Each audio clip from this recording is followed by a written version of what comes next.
Medios. La información que pasa por ECO está en ecoya24.com.ar. ecoya24.com.ar. Conectate con nosotros. Contestador 5-254-2353.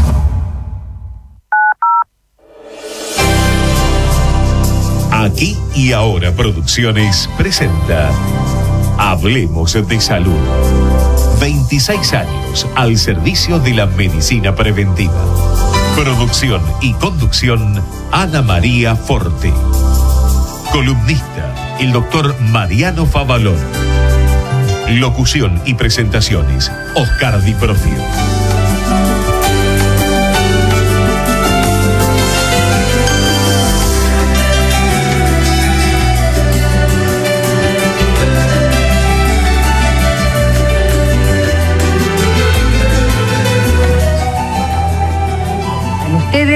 Soy Ana María y los invito a una nueva emisión de Hablemos de Salud, realmente con profesionales de lujo, todos amigos de muchísimos años.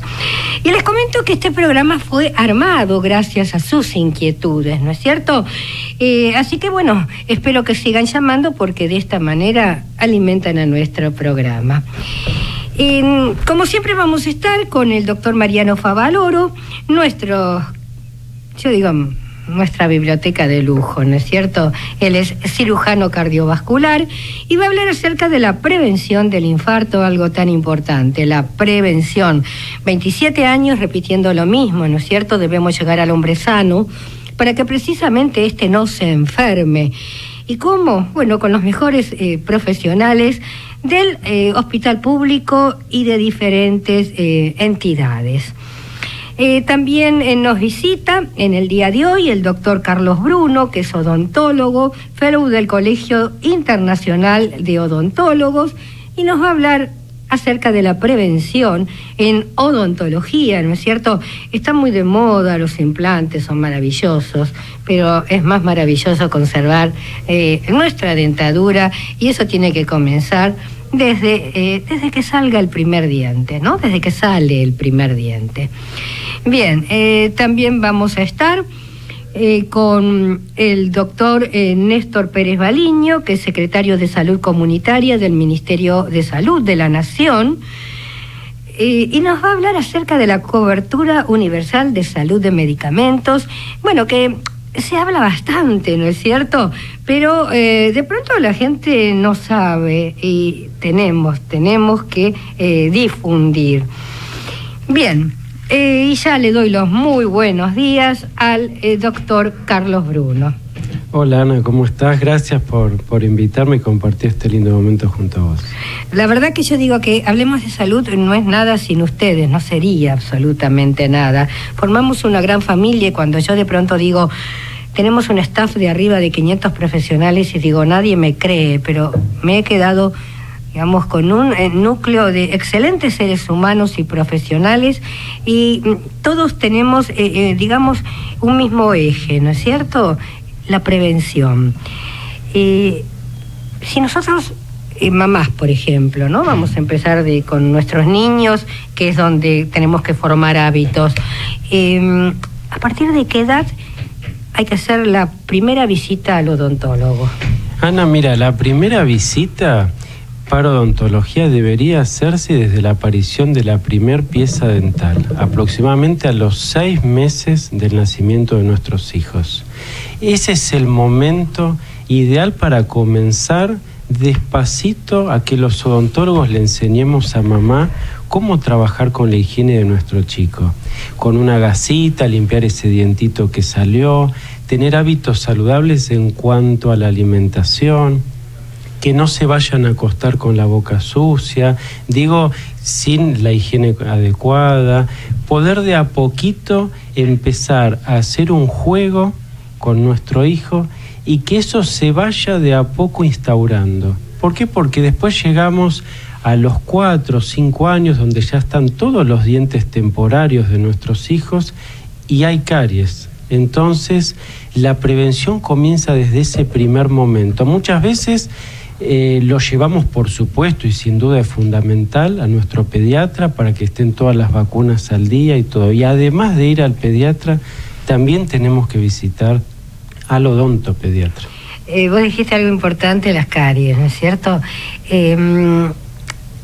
Antiguamente se creía que cuando los dientes de leche tenían una carie, no importaba porque se caían.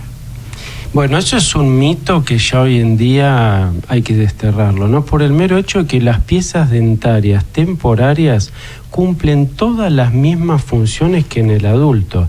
Y es más, tienen un valor agregado porque las piezas dentarias del niño conservan también lugar para la aparición de los dientes definitivos. Entonces, si nuestro hijo tiene una caries en forma temprana, no se trata, primero va a tener dolor, va a poder comer menos, le va a doler, y entonces eso repercute en el crecimiento, en primer lugar. Segundo lugar, quizás eso ya la consulta es tardía y no se pueda restaurar. Y si no se puede restaurar, la pieza se pierde. Y si la pieza se pierde sin un correcto diagnóstico y no se colocan determinados aparatitos para mantener esos lugares, después cuando los dientes definitivos quieren salir, no tienen el lugar para salir y el tema empieza a ser peor, porque los dientes se desordenan, en el futuro hay que hacer ortodoncia, entonces por eso la prevención. En un primer instante podemos prevenir todo este tipo de cosas. Bruno, vos también dijiste la importancia del hábito, porque uno no puede enseñar lo que no hace. Entonces, por imitación, si mamá y papá se limpian los dientes, el nene aprende. Sin duda, por eso digo que sea un juego. Muchas veces el cepillo de dientes, la consulta al odontólogo trae temor. Pero si lo hacemos como un juego, al contrario, el chico va a visitar a un odontólogo que sabe que va a jugar, sabe que va a aprender, que se va a cepillar los dientes con un modelito, le va a mostrar la boca o en su misma boca, y eso después se repite en casa. Y lo mismo con la alimentación. El exceso de cosas dulces repercute directamente en las caries. Entonces, podemos comer cosas dulces, pero sí, les contamos que después hay que higienizarse, cepillarse bien, el riesgo baja exponencialmente. Entonces, bueno, esas cosas tenemos que ir manejando, que es muy sencillo, no hace falta grandes cosas. Controlar los momentos de azúcar en el día y una correcta higiene. Hay algunas mamás que dicen, ¿qué es más importante, un buen cepillo o una buena pasta dental? El cepillo es el eje protagónico de todo. Las pastas dentales colaboran y muchas veces las indicadas por el odontólogo tienen algún otro componente para ayudar a ese niño, pero solo recetadas por el odontólogo. Las pastas que podemos acceder en el mercado común nos van a dar rico gusto, sabor y demás. Pero lo más importante es la escoba para barrer, es el cepillo de diente y poder con la mano moverlo y desplazarlo por todas las caras de los dientes. Bueno, lo importante es que sea baja en espuma, ¿no? Para el chiquito. Seguro, porque si no está todo con espuma, el chico no ve lo que está cepillando y en definitiva esa higiene fue pobre. Y si fue pobre, las bacterias quedan en la boca, el chico duerme y se hace un ecosistema ideal para la acción de las bacterias. Yo no sé en la actualidad, ¿no es cierto? Yo sé que hay muchos chiquitos que comen en la escuela y no sé, por eso aclaro que estamos en el cambio y que ojalá directivos, ¿no?, estén escuchando el programa, porque no permiten lavarse los dientes a los nenes porque dicen que juegan, se mojan, se manchan. Pero un chiquito de doble escolaridad que sale a la mañana y llega a la tarde, a las 4 o 5 de la tarde, como temprano, son muchas horas, ¿no es cierto?, sin higienizarse. Sin duda, eso hay algunas escuelas que están trabajando exhaustivamente con ese tema. Y por otro lado, desde el gobierno de la Ciudad Autónoma de Buenos Aires también los odontólogos van a las escuelas justamente para hablar con los chicos y los padres a contarles todas estas cosas para hacer prevención. Entonces, contarles la importancia que cepillen, la importancia de comer cosas saludables en cuanto a que muchas veces en los kioscos de las escuelas hay todas cosas que, digamos, son exceso de golosinas, cosas calóricas que no contribuyen contribuyen a un buen crecimiento. Entonces todo eso se está trabajando y se están haciendo cosas de a poco para ir cambiando el paradigma de esa situación. Vos estás en el Hospital Álvarez, ¿no es cierto? Sí, sí. ¿Ahí haces odontopediatría o haces pediatría, te iba a decir, odontología en general? Ahí yo pertenezco a un servicio llamado área programática, soy el odontólogo del área programática, y dicho servicio lo que hace es justamente programas de prevención para las escuelas. Vamos con un equipo integral de profesionales, el pediatra, odontólogo, fonoaudiólogo, psicólogo, asistente social, a las escuelas para realizar la libreta sanitaria. Lo que ahí se hace es detección oportuna de enfermedades, cada uno en su área. Luego eso se deriva al mismo hospital o donde corresponde y se atiende a esos chicos. Por otro lado, hacemos prevención con talleres en el ciclo primario, con jardín y primer grado de salud bucal. Después hacemos con sexto y séptimo grado talleres de prevención de piercing y tatuajes. ¿Qué cosas tienen que saber para si junto con mamá y papá decidieran hacerlos para poder prevenir y evitar todos los problemas que eso acarrea? Entonces, digamos, y además de eso, por supuesto, hacemos la parte clínica de poder atender a esos chicos. Yo digo que el mejor tatuaje es el que no se hace, ¿no es cierto? Sí. Bien, yo no sabía realmente, yo digo, cuando invito a un profesional, digo, no me cuenten nada porque quiero asombrarme en el aire, ¿no es cierto? Y así es más jugoso. ¿Y cuántos años hace que están haciendo esto en el Álvarez? Esto es un programa desde el Ministerio que se creó en 1989, así que ya hace muchos años. No hay difusión. Día a día se trabaja más en cuanto a la interdisciplina, que eso es lo fundamental y lo rico, porque, a ver, por supuesto que yo aprendo del pediatra, del asistente social, de la fonoaudióloga, y eso es enriquecedor, porque sin duda repercute en la salud de los chicos. Detectar tempranamente que ese chico tiene caries, que tiene un soplo cardíaco, que está en una situación de vulnerabilidad social, que pronuncia mal, que habla mal, y poder solucionarse de forma oportuna es maravilloso. Totalmente. Y, dentro de las charlas en las escuelas o con los padres, ¿qué es lo que más te llama la atención? Sin duda, a ver, que a los chicos les encanta que les hablemos y le contemos las cosas. Uno de los mitos o de las cosas que hacemos en primer grado y jardín, mostrarles cómo se viste un odontólogo en el consultorio, qué es el barbijo, los guantes, la pinza espejo y el explorador, que lo miren, que vean. Llevamos un modelo y ven los dientes, con el espejito jugamos, para que no tengan miedo. Muchas veces los papás tenemos miedo de ir al odontólogo, entonces decimos, no, nuestro hijo va a sufrir en la consulta, entonces no vamos. No, esto no es así. La odontología de hoy no hay por qué tener ningún dolor ni molestia. Eso no ocurre más. Y si vamos de forma oportuna, los tratamientos son menos invasivos. Trabajamos en prevención. Prevención es colocar, por ejemplo, en los niños productos que tienen gusto a frutas, para poder fortalecer el esmalte de los dientes, trabajar en la higiene, un montón de cosas que son agradables. No es que los odontólogos solo hacemos cosas feas. Entonces, bueno, eso, con ese juego, por eso lo remarco, los niños se entusiasman y eso llega a mamá y papá. Y también, por supuesto, el interés de los padres en consultar, en preguntar, en diversos talleres, no solo de odontología, sino de otras áreas, de crianza, de pediatría y demás. Los padres se preocupan mucho y les interesa mucho, porque que vayan los profesionales a la escuela. Antes había que ir. Exacto. No se tiene ni que molestar. 15 creo que eran. Claro. Sí. Y poder tenerlos ahí, preguntarle y resolver las cosas, cada día se valora más. La verdad que sí. Muy importante lo que dijiste, el hecho de perder el miedo, porque antiguamente existían esos tornos con mucho ruido, que ya el ruido era lo que empezaba a molestar, ¿no? Y la mente es muy importante para el dolor también.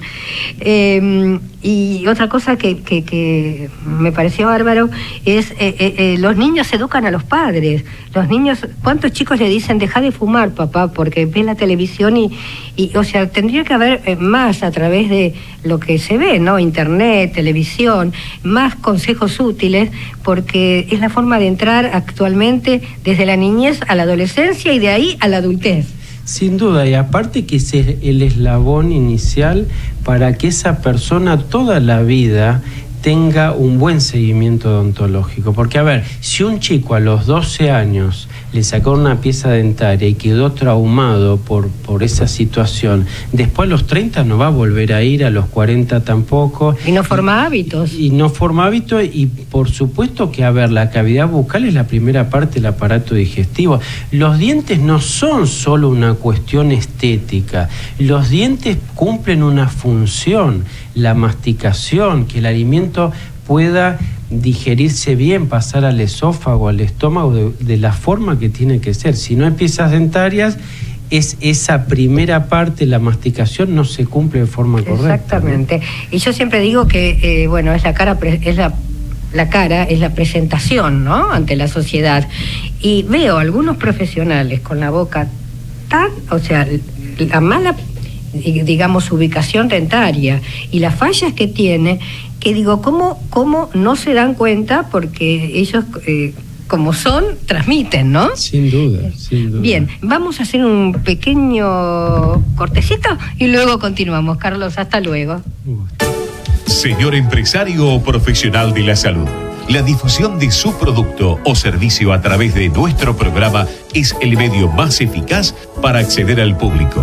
Comuníquese con el Departamento de Publicidad 154-989-0420. Casa Mario.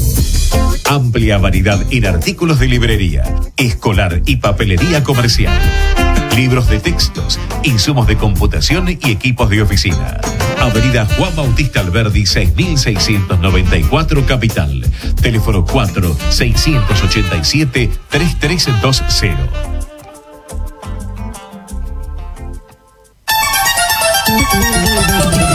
La fuerza del campo está en el trabajo de su gente y la fuerza del trabajador está en la UATRE, Unión Argentina de Trabajadores Rurales y Estibadores.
Hablando acá Muy interesante realmente con el doctor Carlos Bruno, la charla que acaba de dar, muy clarito, muy didáctico, y bueno, recalcar la importancia de la prevención.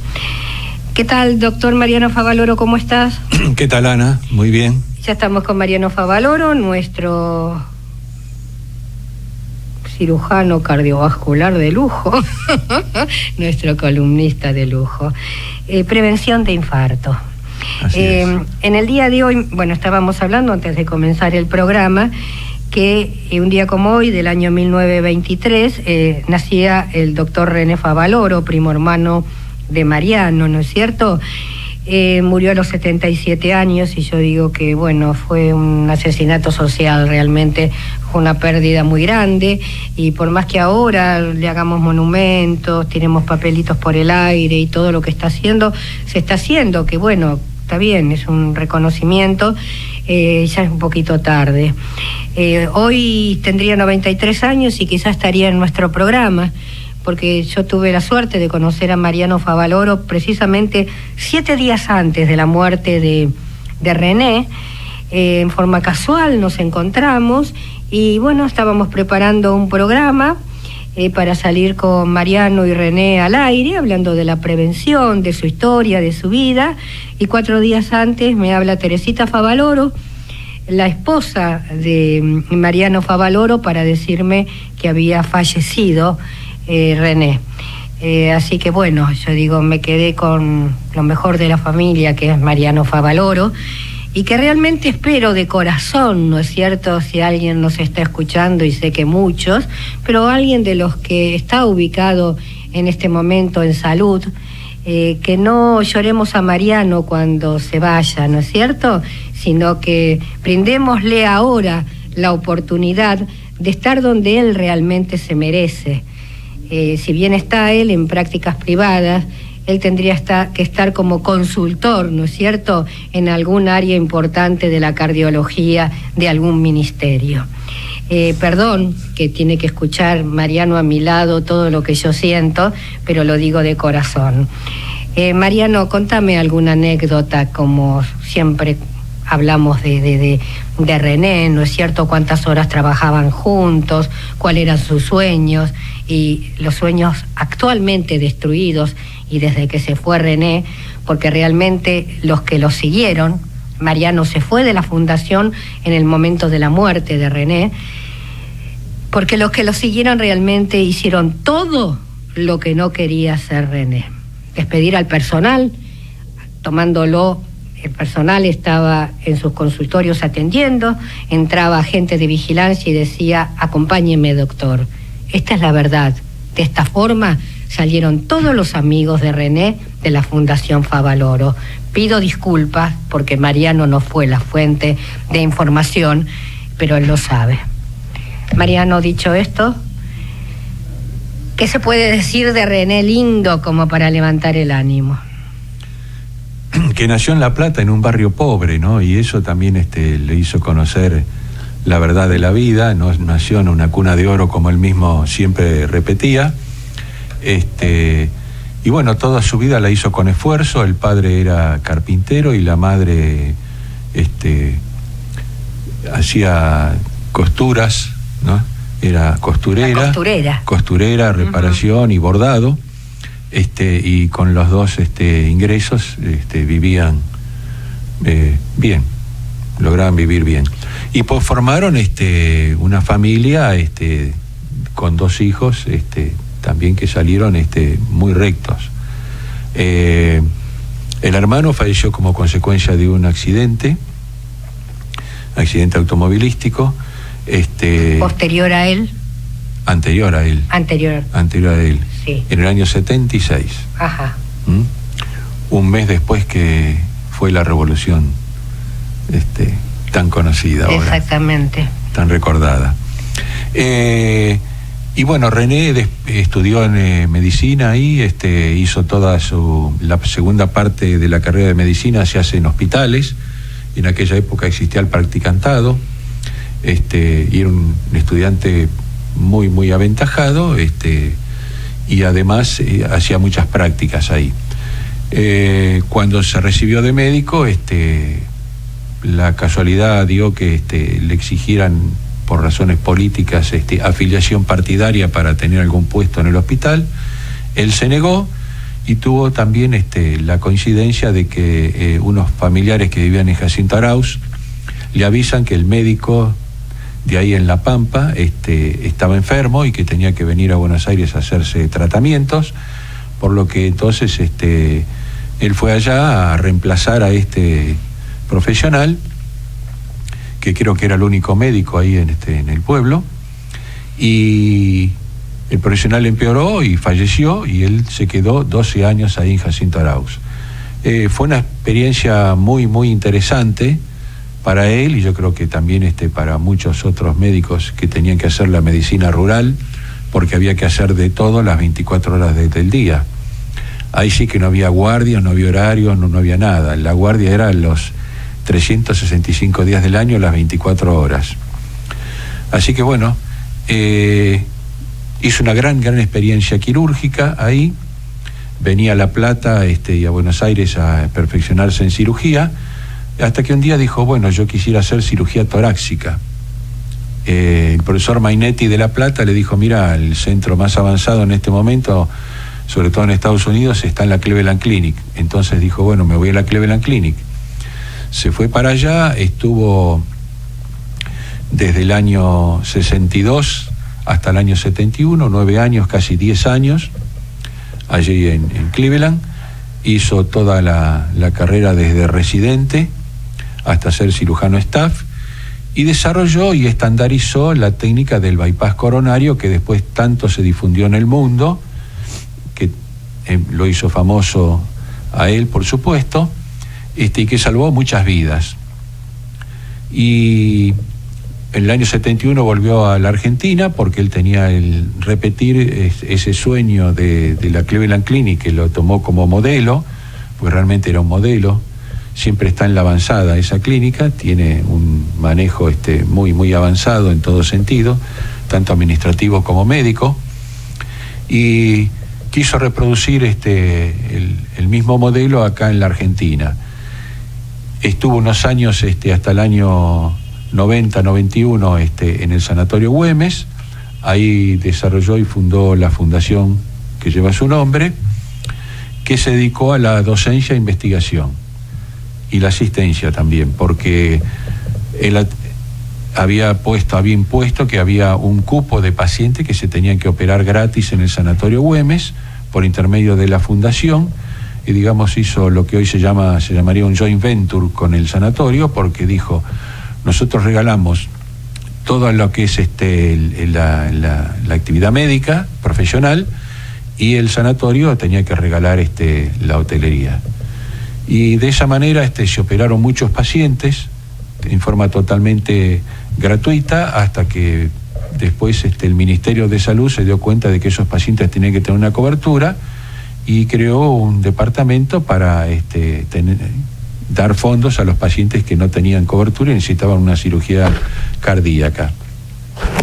En el año 91, después de muchos avatares, se inauguró el edificio de la fundación, ahí el hospital de la fundación. Calle Córdoba. En la calle Belgrano, 1700. Belgrano, sí. Con 200 camas, 6 quirófanos modernos, y se empezó a operar ahí en esa institución. Hasta el año 2000, que él, decidió quitarse la vida por los avatares de este país.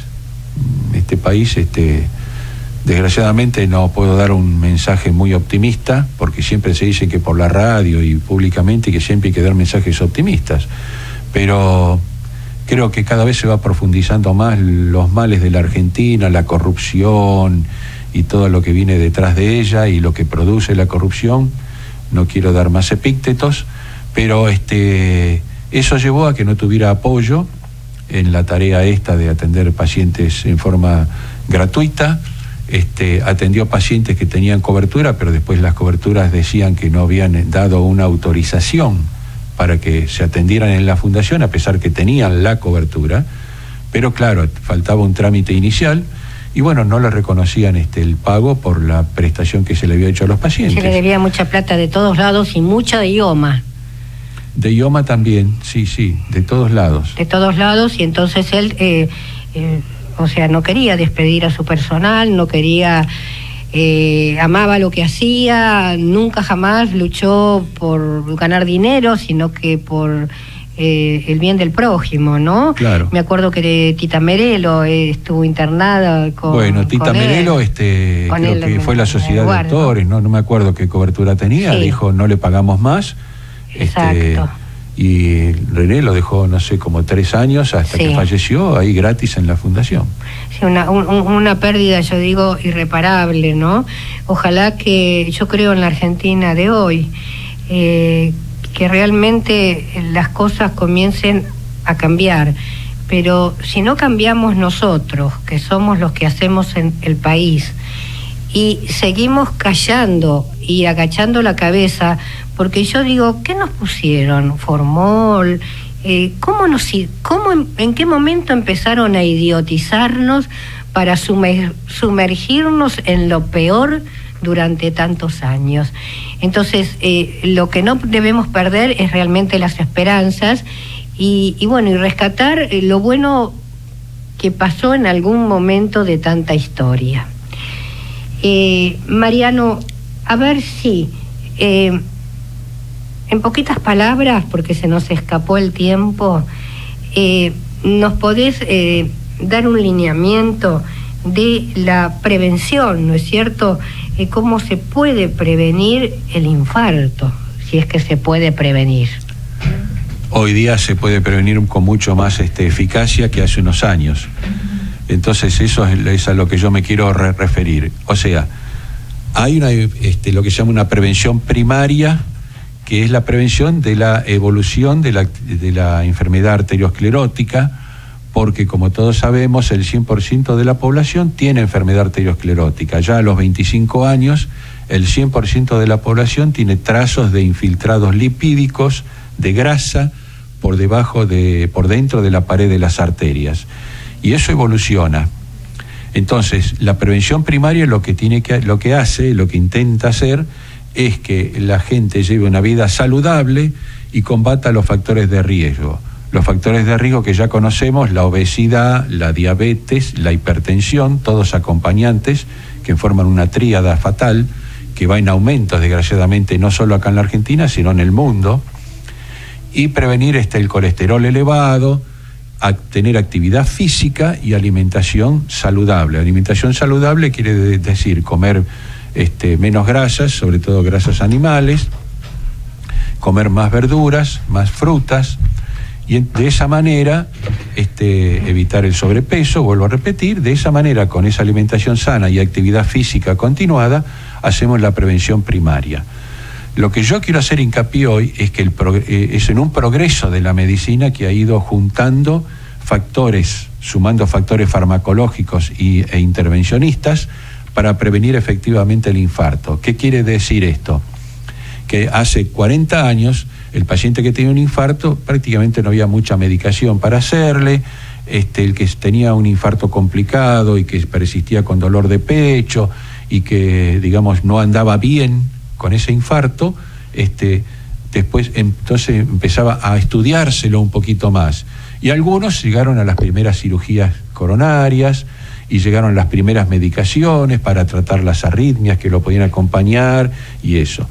En la década del 70, además de la cirugía coronaria que salvaba vidas, comenzó un nuevo approach del tratamiento, un nuevo en forma de encarar el tratamiento de la enfermedad coronaria, que era para que aquellos pacientes que tenían enfermedad de una sola arteria, que era importante, pero que no ameritaba o no reunía las condiciones como para ser revascularizados con el bypass coronario, que tuvieran un beneficio. Entonces ahí paramos en el bypass y enseguidita continuamos. ¿Te parece? ¿Cómo no? Ecomedios.com AM1220. Estamos con vos. Estamos en vos. ¡Ay, pero qué tarde! ¿Qué se me hizo? Me tengo que apurar porque si no, no llego.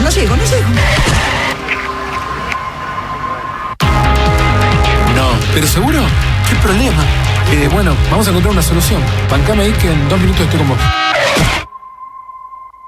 Bueno, vos ahora te tenés que ir. Sí, pero yo quiero hablar de esto ahora. Cuando llegue a casa te llamo. 3 de cada 10 muertos en el tránsito son peatones. Cruzá siempre por la senda peatonal o esquina, respetando los semáforos. Allí, todos los vehículos deben darte prioridad. Luchemos por la vida. Descarga gratis de tu celular la aplicación Ecomedios. Podés escucharnos en vivo, informarte con las últimas noticias y entrevistas en audio y video. Búscala y bajate la aplicación Ecomedios. Podés vernos en vivo en ecohd.com.ar. ecohd.com.ar. Conectate con nosotros. Línea directa 4-325-1220. Si usted tiene alguna inquietud sobre su salud o la de su familia, Hablemos de Salud les responde vía mail. Tomen nota, hablemosdesalud@hotmail.com o a través de nuestra página www.hablemosdesalud.com.ar. La fuerza del campo está en el trabajo de su gente y la fuerza del trabajador está en la UATRE, Unión Argentina de Trabajadores Rurales y Estibadores.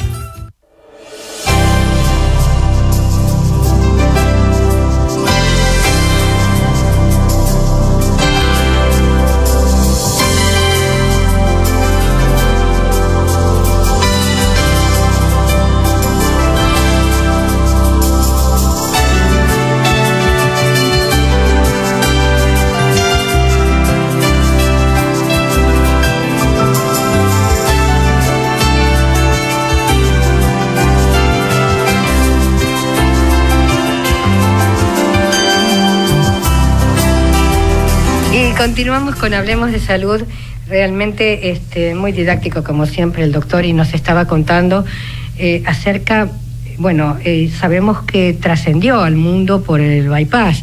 Él fue el doctor René Favaloro, digamos que fue el creador, que comenzó haciendo, las primeras operaciones en perros, ¿no es cierto? Muy interesante, que ya lo va a contar el doctor Mariano Favaloro. Y yo tengo una frase así que la escuché el día de la muerte, que René decía: en el exterior me llenan de laureles y en mi país no me dan bola. Realmente eso es muy penoso, porque él, a través de sus dichos, estaban diciendo: señores, estoy acá. Mariano Favaloro, continúa por favor, explica así muy sintéticamente qué es un bypass. El bypass es utilizar un conducto que puede ser vena de la pierna o arterias mamarias que están dentro del tórax, que discurren por dentro de la parrilla costal, se aíslan, se desprenden de atrás del tórax y sirven como conducto justamente para llevar sangre a una arteria coronaria, que uno le hace un pequeño orificio y cose ya sea la vena de la pierna o la arteria mamaria en este caso, para que lleve sangre a la arteria coronaria, que está ocluida antes de justamente el bypass. O sea, el bypass reinstala la circulación de sangre más allá de la obstrucción, a donde la arteria coronaria tiene que llevar sangre. Mariano, ¿vos hacías este tipo de cirugías? Sí, por supuesto, hicimos muchísimas de este tipo de cirugías. ¿Hay un estimativo?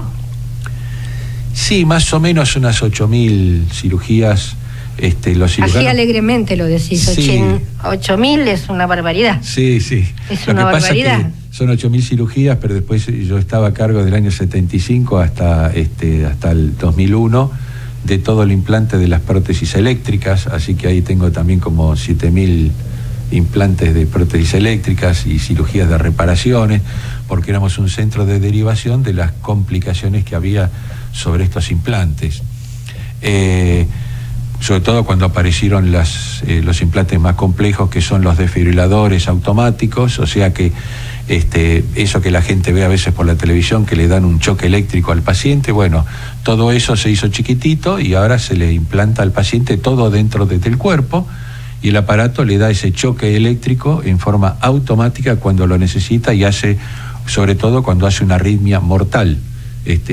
Prácticamente se puede decir que ese aparato lo resucita hoy día.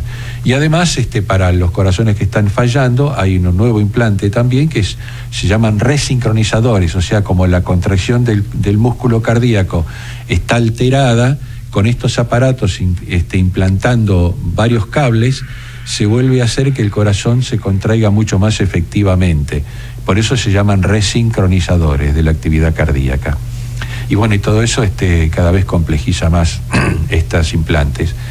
Y lo que yo también me quería referir, además del bypass que ha salvado muchas vidas, es también estas paradojas de la vida, que yo digo, nosotros somos, los cirujanos que hemos estado con René, somos una generación que vio nacer un método terapéutico y está viendo cómo decae porque está siendo superado en gran parte, no totalmente, y yo creo que por mucho tiempo más no va a ser superado totalmente. Por ejemplo, ¿el marcapaso se puede superar con algo? No, está hablando del bypass. No, el marcapaso no se puede superar. Pregunta. Perfecto. No, para nada. Bien. Yo volví un poco al bypass porque en el bypass el bypass coronario está siendo en parte reemplazado por la terapéutica mínimamente invasiva, como se llama todo hoy día.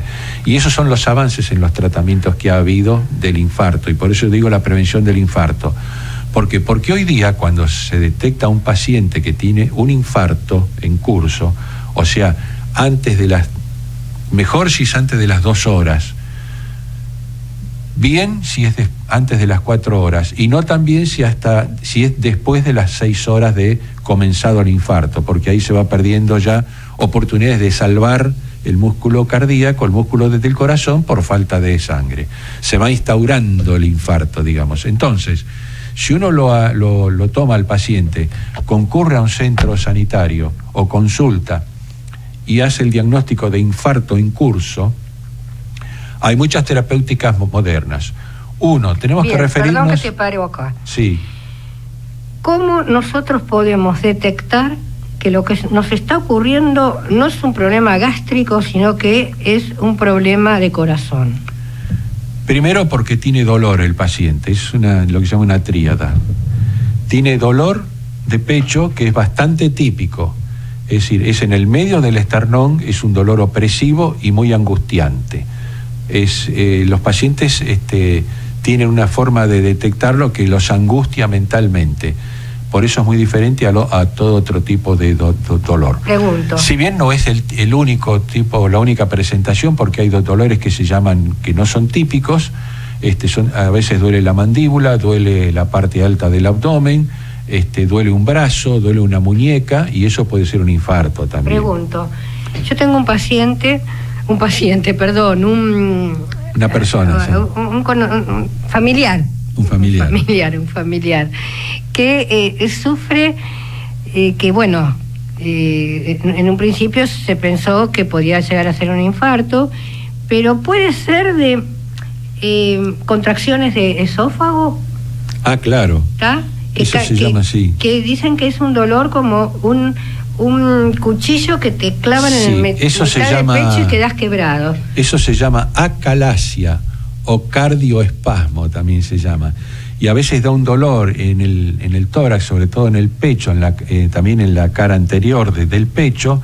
Es un dolor referido que parece simular un infarto. Uh-huh. Es a veces muy doloroso, pero no tiene la forma angustiante que tiene el corazón, porque muchas veces el corazón se acompaña de alguna arritmia y alguna palpitación cuando es un infarto. Y ahí está la diferencia. Y ahí está la diferencia, y lo que lo hace más angustiante al dolor también. Bien. Ahora, tenemos que hacer un pequeño alto. Los infartos se sabe ahora, por todos los estudios que se han hecho de cómo se produce el infarto, que el 90% de los infartos se produce porque en la arteria, que tiene una lesión que va tapando paulatinamente la luz de la arteria, súbitamente se forma un coágulo. ese coágulo tapa la arteria. Entonces, ¿qué es lo que ha despertado eso? Si es un coágulo, vamos a tratar el coágulo. Entonces, una de las primeras terapéuticas modernas que apareció para evitar y revertir el infarto y para que la situación vuelva a cuando el vaso no estaba tapado por el coágulo es dar fibrinolíticos. ¿Qué quiere decir fibrinolítico? Son medicamentos inyectables endovenosos que hacen que lisan, rompen el coágulo ese, desaparece el coágulo y se reinstaura la circulación en la arteria coronaria. Eso es muy importante, eso es un avance muy importante, porque eso se puede hacer en cualquier lugar del país si la persona no tiene contraindicaciones formales. Hay ciertas situaciones, como por ejemplo pacientes que han tenido una ACV o que tienen una cirugía de menos de 15 días o un mes, etcétera, etcétera. Esos tienen contraindicación absoluta, porque no le puedes dar un fibrinolítico que es más que anticoagular a un paciente, es más, se ve, digamos, es más potente que eso, entonces no le podés dar esa terapéutica, pero en general se puede dar. Y después entonces ese paciente se lo lleva a un lugar, a un centro de alta complejidad y se lo estudia. Lo que nosotros llamamos en medicina estratificar, o sea, se le ve la edad, los factores de riesgo, si fuma, si no fuma, si es obeso, si tiene colesterol elevado, si es diabético, y se hace la prevención. Y se hace el estudio de las arterias coronarias en última instancia, y ahí viene otra etapa del tratamiento moderno que también se puede hacer en la etapa aguda cuando no responde a los fibrinolíticos, que es que hacer un cateterismo de urgencia en las primeras horas cuando está indicado, cuando es necesario, y ese cateterismo nos va a decir a dónde está la obstrucción y cómo podemos tratarla. Después nos vas a hablar del riesgo del cateterismo. Bueno, el objetivo de Hablemos de Salud es brindarles a través de una calificada información los conocimientos necesarios para la prevención de enfermedades mediante la promoción de la salud.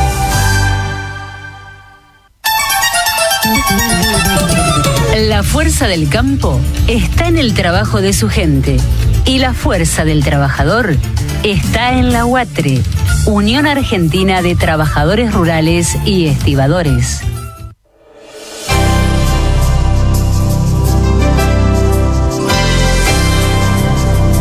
Y ya continuamos con la última parte de Hablemos de Salud, muy interesante. Dice una pregunta, ¿la recordás? ¿No la recordás? Sí. Yo tampoco. No. Que bueno. Yo estaba diciendo que había el cateterismo. ¿Cómo es el cateterismo? Riesgos del cateterismo, te dije. Riesgo del cateterismo porque es bajo. hay que firmar, ¿no es cierto? Lo que pasa es que eran dos tipos. Yo te hago esta pregunta. Sí. Te pregunto esto, sí, porque el paciente o el familiar debe firmar, ¿no? Entonces, por eso digo, ¿es riesgoso? Tiene un riesgo bajísimo, pero vamos a aclarar dos cosas. Primero, que todo procedimiento invasivo que va más allá de la piel o las cavidades necesita una autorización legal de parte del paciente o un familiar. Eso por razones médico-legales. Por si la familia después quiere tomar alguna acción legal por algún inconveniente o complicación que ha habido con el procedimiento. Eso por un lado. Ahora, vos me decís si tiene riesgo. Lo que pasa es que el cateterismo antes era diagnóstico y tenía un riesgo muy bajo, o sea, inyectar sustancias de contraste y filmarlo eso, grabarlo de alguna manera, primero en película de 35 milímetros y ahora hoy día a través de un software en un CD o DVD. Se graban todas esas imágenes. Ahora, con las nuevas terapéuticas, el cateterismo pasó a tener un rol muy importante y se transformó en terapéutico, o sea que hace tratamiento, no solo diagnóstico. ¿Pueden colocar un stent, por ejemplo? Pueden colocar stent, pueden colocar para tapar agujeros entre las cavidades cardíacas, pueden tratar lo que llama el ductus arterioso, le ponen también una tachuela para que vos entiendas, un remache. Para que entienda la gente, una mini cirugía. No. Es un cateterismo, no tiene nada que ver con la cirugía. Y esto no que va a colocar, ¿cómo todo esto que vos decís que se va colocando? Sí, por cateterismo. ¿Cómo se lo denomina? Una intervención mínimamente invasiva. Perfecto. Es así. Bien. No hay otra forma de... No, por eso... Porque uno dice, me van a operar. Y no es cirugía, ¿no? Me van a operar, sí. Me van a poner un stent, ahora, a los cirujanos no nos suena bien, pero ahora todos los pacientes dicen, me operó el doctor tal, y el doctor tal es un clínico que hace cateterismo, claro, y entonces no lo operó. Le hizo para que la gente sepa que no es una operación. Le hizo, por eso, como no es una operación, nosotros decimos, la palabra exacta es intervención, bien. Porque lo intervino, le hizo un pinchazo, mínimamente invasiva. Bien. No lo operó. Bien. Y le pone, ya te digo, muchísimos ahora te hago otra pregunta. ¿Es cierto que algunos técnicos lo hacen también? No. Bien, no. Continuemos. Eso que tiene alta complejidad no lo puede hacer ningún técnico. No lo puede hacer un técnico. No. Bien. Entonces, ahora volviendo a la terapéutica de la enfermedad coronaria, del infarto en este caso, las técnicas que se han desarrollado es a partir del año 77 que se empezó a usar la angioplastia coronaria. ¿Cómo fue la angioplastia coronaria? Poner un catéter con un baloncito que se inflaba en la punta chiquitito, se lo colocaba en la zona donde estaba la obstrucción de la arteria coronaria, se lo inflaba y entonces abría la arteria coronaria desde adentro para afuera y entonces destapaba la arteria coronaria. Después se vio que ese procedimiento tenía mucha tasa de reestenosis, o sea que la arteria se volvía a cerrar. Digamos, la abríamos, pero quedaba muy enferma con la arteria rota, digamos así, para que la gente entienda. Entonces aparecieron los stents. Los stents son mallas metálicas, que son como un cilindrito, como los resortes que tienen las viromes adentro, una cosa por el estilo, para que la gente se imagine lo que es. Entonces, ¿para qué? Se abre la arteria con el catéter que se infla y después se le pone este stent que se expande también, que automáticamente tiene fuerza para pegarse a la pared, hacia afuera de la luz de la arteria, y de esa manera mantener abierta el vaso y que no se vuelva a cerrar, que no se vuelva a reestenosar. Y para evitar también las reacciones biológicas de las células de la pared, hoy día tenemos también stent con liberación de medicamentos. Claro que vienen embebidos, la pared metálica esa embebido con medicamentos, para evitar la proliferación del tejido y que si no es la arteria que se cierra, crezca un tejido hacia adentro. Con lo cual se reduce la reestenosis al mínimo, a muy, muy baja incidencia, por un lado. Y por otro lado, reduce también los costos y la efectividad del tratamiento. En un principio se había dicho que esto no daba resultado. ¿Sabes por qué? Que no daba resultado y porque no tenían la tecnología que tienen ahora. Va mejorando la tecnología. Bien. O sea que ahora se puede creer. Claro que se puede creer. Perfecto. No sería un necio el que no cree en esto. No, porque tuvo mala prensa. No, claro, tuvo mala prensa al principio, porque era una competencia, de alguna manera. Algo nuevo yo creo parecía. Que los cirujanos, visto ahora retrospectivamente, reaccionamos mal, porque reaccionamos como un insulto a la cirugía. Y realmente era un progreso de la ciencia. Totalmente. Y un progreso de la ciencia no se puede negar. Y hoy día los cirujanos, cuando vemos que un paciente tiene lesión de un vaso o dos vasos, y que sobre todo es un poco distal, y son vasos de fino calibre, donde sabemos que la cirugía, el bypass, no va a tener mucha permeabilidad porque el bypass lleva un flujo muy grande y la arteria tiene una poca salida de sangre, se va a tapar el bypass. Entonces, nosotros somos los primeros en mandar muchos pacientes a hacer angioplastia coronaria. Bien, la verdad que un recorrido lindo a través de la historia. Hoy realmente te digo genial. Por eso quería en este día tan especial nombrar este progreso y este cambio que ha habido, que si bien no es diametral, pero se acerca. Esto es tipo anécdota, ¿no? Es cierto que la primera operación de corazón no la hizo el doctor tan famoso y que pasó a la historia, Christian Bernard, sino que la hizo un idóneo. El primer trasplante. Exacto. Sí, colaboró y sobre todo creo que fue a hacer la ablación. El que hizo la ablación es un idóneo.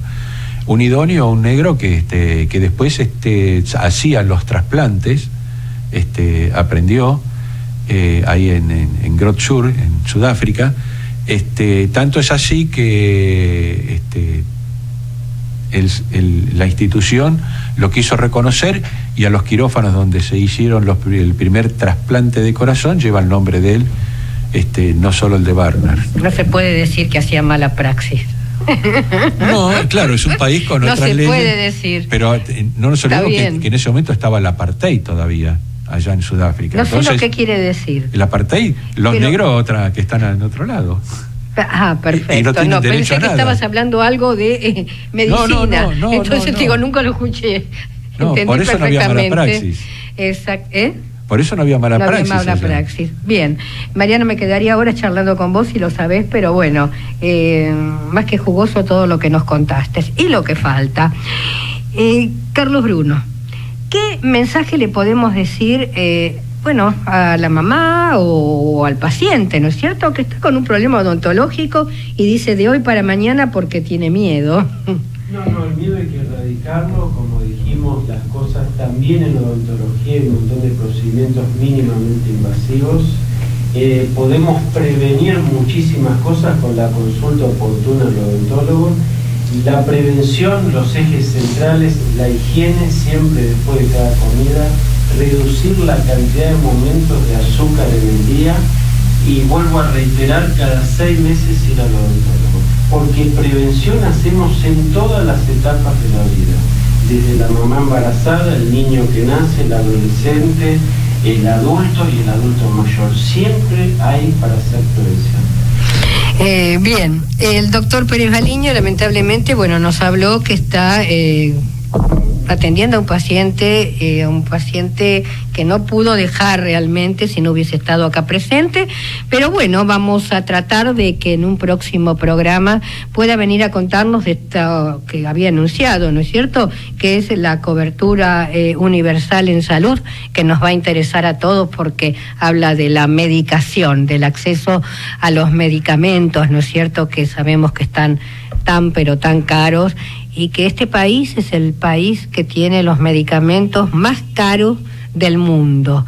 Y de pronto se gasta más en medicación que en alimentos. Así que va a ser un tema muy interesante cuando el doctor venga y lo pueda desarrollar. Muchísimas gracias, doctor Mariano Favaloro. Nos vemos el martes que viene. Carlos, desde ya perteneces a nuestro staff, o sea que te vamos a tener ocupadito durante el año también. Sos muy didáctico, muy preciso y te agradezco tu presencia. Gracias, Carlos. Con respecto a la audiencia, recuerden, los espero el próximo martes en este mismo horario. Chau, chau.